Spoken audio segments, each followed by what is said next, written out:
scared. Just like I was scared the night that I was stopped. Betty Golden, almost 70 years old, a grandmother, is on her way to jail.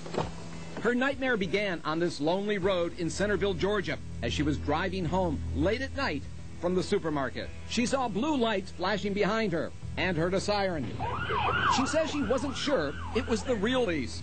You see, Betty had seen stories about phony cops pulling people over, robbing, raping, even killing them. She recalled the advice from those stories: slow down, put on your emergency flashers, and look for a populated, well-lit area to pull over. And she says that's what this police dashboard camera shows she did. They had to know I was not fleeing. You don't flee at 10 miles on the speed limit, your emergency flashers on. But when another marked police car pulled next to her, she pulled over. But now she was in for the shock of her life. Get out of your car! Unlock the door! Open the door now! With a gun pointed just inches from her head, Betty says she was so frightened and nervous that she had trouble opening the door. Do not make me break the window and pull you out of that car. He could tell that I wasn't any danger to him. Betty decided to fight the charges and went to trial.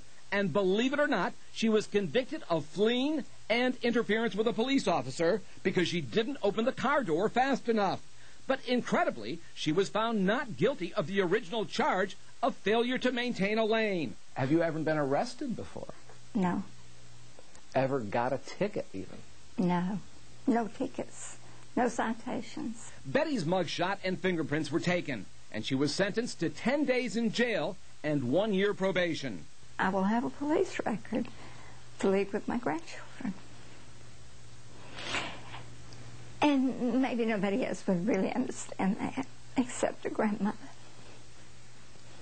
For 2 years, Betty and her husband Byron have been fighting the charges and have spent more than $20,000 on legal expenses. But in April, all of her appeals were exhausted, and Betty was ordered to report to jail for 10 nights. She was allowed to go home during the day.